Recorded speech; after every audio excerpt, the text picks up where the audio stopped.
we're out here, right? We're at your downrange at Camp Ripley. It's about almost as far north as we can go. Yeah, we're up here at Yankee Forest. We got some pretty good convoy operations on our way out, and you can see we have like our talk back in that area. Some of our soldiers back here right now, we're getting ready to actually get out of the field.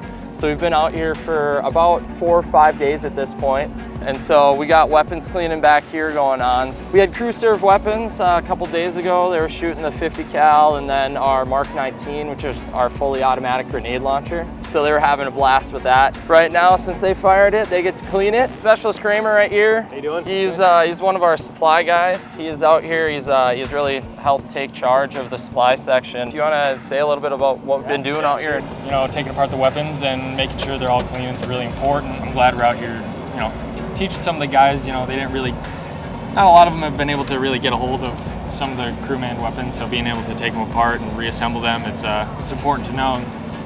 You use the word crew serve, meaning they're operated by a crew. Clearly it looks like it might take a crew to clean it. Yeah, there's a lot of moving parts and a lot of weight to them. You know, working with all that weight and the heavy springs in them, it takes a couple people to make sure no one gets hurt. You got any other weapons out here? We got the 50 cal, 203 grenade launcher, 249s, and then the 40 millimeters. So our S6 guys, they're really the guys that are giving us all of our communications out in the field. So our S6, without them, we can't talk on our radios, we can't get internet up, we can't do just the basic communication portion, which is crucial in order for our mission to succeed. So this is a satellite transponder terminal.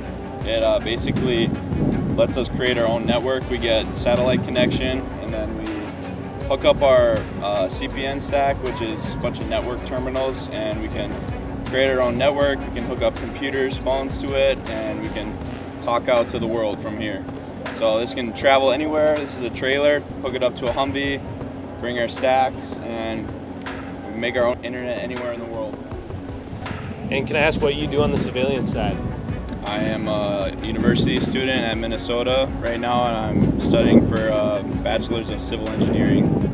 It's fantastic. It's a good career field. So as you see it right here, we have a 25 Quebec, is that correct? That's correct. 25 Quebec working on communication systems, keep the battlefield alive, everything flowing, as well as a university student pursuing a degree in civil engineering. That's what we're all about, right?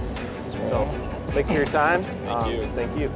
So in here in this tent is what's known as our current operations. So anything that's within the next 24 hours, that is tracked within this tent. So we have a lot of our S3 section. They're in charge of our operations. They're the ones who, they're tracking all of our flights that are going out. They're tracking any of our convoys that are leaving.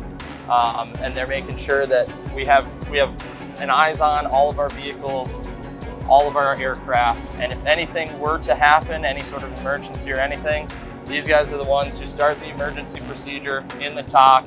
They're the ones who are passing on all of our communication up to the commander in order for him to make the decision.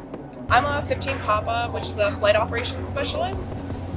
We track flights, we manage records for pilots, and just making sure our pilots are taken care of. In the S3 section, how long does it take to set up one of these tents? Do you know? One of these tents, we can get it up in about an hour and get it put together and running operations. And what do you do on the civilian side? The civilian side, I actually work full-time as a 15 Papa. No, that's awesome, and that's kind of one of those things I've heard with aviation. There's a lot of full-time opportunities, especially as a mechanic, right? So the technician side. So that's another awesome opportunity. If you want to do the Guard full-time, stay within your state, you can go the technician route. So, it's an awesome opportunity for aviation. That shows a bit of our operations that we still have up and running. We're currently prepping right now to get what's called our quartering party back to cantonment. Once they get back to where our actual barracks are, they'll be operating out of just one singular truck, and they'll have a screen that'll be able to track everything and the radios to track everything for the air assault mission that we have coming up. So we're really just trying to get everybody back before our air assault mission kicks off so that all of us can track it and be a part of it. So, yeah.